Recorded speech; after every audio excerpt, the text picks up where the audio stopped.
બાળકોને આપણે આપણા હાથે આ હરીફાઈમાં નાખી દીધા છે. અને દરેક માણસ બીજાનું જ વાંક કાઢીને એમ કહે છે એટલી બધી કોમ્પિટિશન છે ને.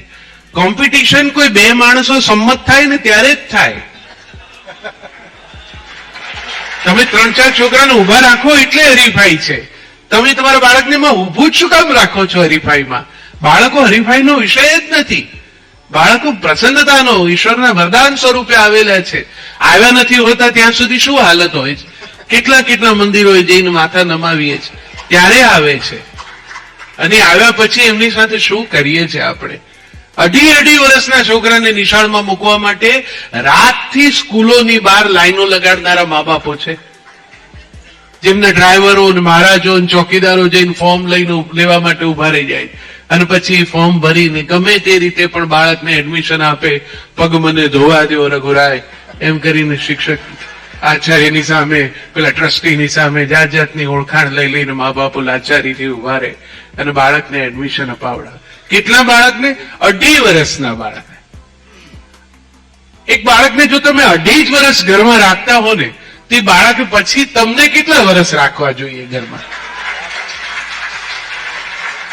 2.5 વર્ષ પછી એને જે હરીફાઈમાં તમે નાખી દો છો પછી એક દિવસ તમારું નથી રહેતું. એના આયોજનો ને ટાઈમ ટેબલો ને એમાં એટલું રમમાણ રહે ને પાછા તમને એનું ગૌરવ થાય. મેં બી સુપર મોમ્સ જોઈ છે કે જે લોકોને આમ કઈ અવતાર આવે છે. બાળકને શું કરી નાખીએ? એ એલાર્મ મૂકીને સુવે ને એલાર્મ વાગે એના કરતા વહેલી જાગે. એના ઉઠ્યા પછી એલાર્મ વાગે પછી છોકરાને ઉપાડે અને અડધો ઊંઘમાં હોય ત્યાંથી સ્કૂટી ઉપર પાછળ બેસાડે.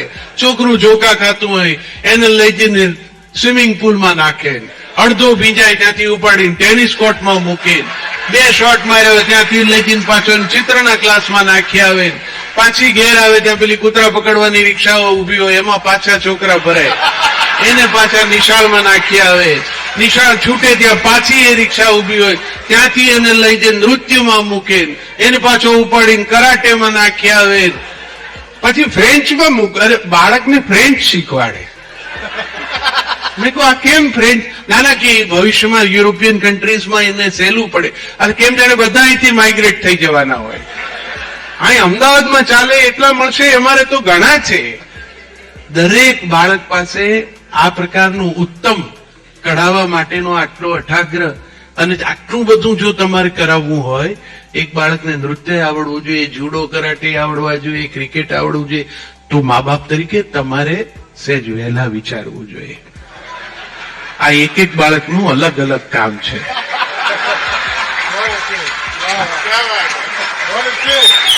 આ એકનું નથી. આ એક બિચારું કેટલાનું કરશે? બાપની 2 આંખોમાં બાકી રહી ગયેલા સપના, માની 2 આંખોમાં બાકી રહી ગયેલા સપના, એ 4 આંખોના ઉધાર સપનાનો ભાર આની 2 આંખો ઉપર. અને આની 2 આંખોને પોતાના સપના હોય એવું તો કોઈ વિચારતું જ નથી.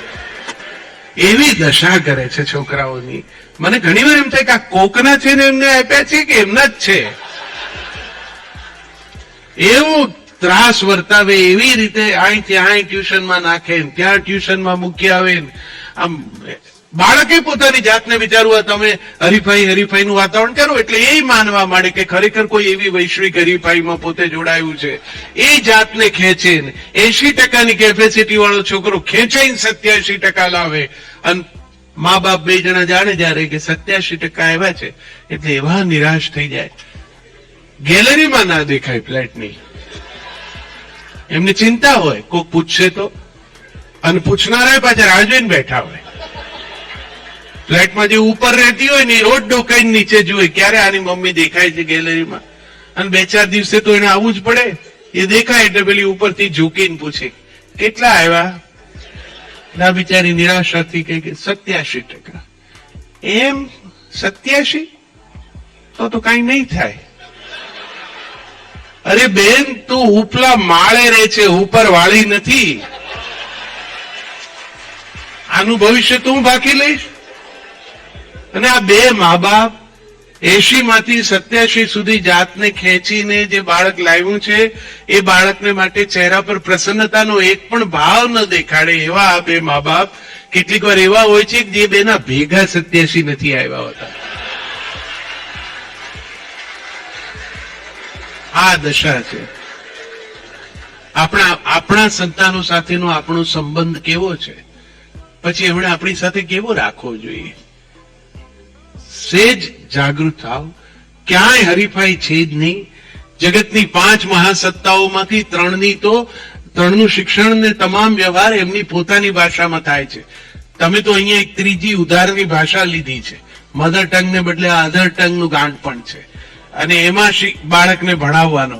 બાળક ઘેર એક ભાષા સાંભળે છે, બહાર કમ્પાઉન્ડમાં બીજી ભાષા સાંભળે છે, શાળામાં ત્રીજી સાંભળે છે. એટલે વિચારે છે અને ટ્રાન્સલેટ કરીને એક્સપ્રેસ કરે છે. એટલે એટલું બધું ડુપ્લિકેશન અને એવી લેબર એના મનમાં થાય છે કે ગૂંચવાઈ જાય છે. આ શિક્ષણની પદ્ધતિ આવી ન હોય. બાળકોનું શિક્ષણ, પ્રાથમિક શિક્ષણ 7 ધોરણ સુધી તો માતૃભાષામાં જ હોવું જોઈએ. એનાથી બાળકનો સર્વાંગી વિકાસ થાય. હું ભાષા વિજ્ઞાનનો વિદ્યાર્થી છું એટલે વિશ્વાસથી કહું છું કે કોઈ એક ભાષા આવડે તો પછી જગતની કોઈ પણ ભાષા આવડે. તમારું બાળક અહીંયા જન્મ્યું છે એટલે ગુજરાતી આવડે છે. એ દક્ષિણમાં જન્મ્યું હોત તો મલયાલમ જાણતું હોત, ફ્રાન્સમાં જન્મ્યું હોત તો ફ્રેન્ચ પણ જાણતું હોત. તમે જ્યાં જાઓ ત્યાંની ભાષા તમને આવડી જાય. તમારા અભણ બા હોય છે એ અમેરિકામાં ઉતરે છે ને ત્યારે પેલી ઇમિગ્રેશન વાળા જોડે જે રીતે ધડ કરે છે ઇંગ્લિશમાં, અને પેલો બિચારો અંતે હાથ જોડે બાન જવા દો. ભાષા તો કોમ્યુનિકેશનનું ટૂલ માત્ર છે. કોઈ એક ભાષા આવડી જવાથી કોઈ વિદ્વત્તાનો દાવો ના કરી શકાય. એ તો એક એક્સપ્રેશન છે માત્ર. તો બધું આનંદ ચોક્કસ કરજો, પણ મારા જેવા ને અહીંયા સુધી આવવા મળ્યું હોય તો ભાગ્યશ્રીના મિત્રોને હું ખાસ કહું કે હરીફાઈનો બોધ મનમાંથી કાઢી નાખજો. અને કદાચ હવે તમે મારું નથી જ માનવાના અને એ અંગ્રેજી માધ્યમમાં છોકરાને હેરાન કરવા નાખ્યો જ હોય તો ભલે નાખ્યું, પણ એના પ્રત્યે દયાભાવ રાખજો. એટલું યાદ રાખજો કે તમારા છે અને કાલ તમારા હાથ પગ નહીં ચાલે ત્યારે આણે તમને રાખવાના છે. એની એટલો વિચાર કરીને એની સાથે વ્યવહાર રાખજો, તો પછી વાંધો લગભગ કદાચ ના આવે. કારણ કે એમ તો આપણા છોકરા સંસ્કારી છે. આપણી પાસેથી બીજી તો શું અપેક્ષા રાખે એ લોકો, પણ આપણા છે.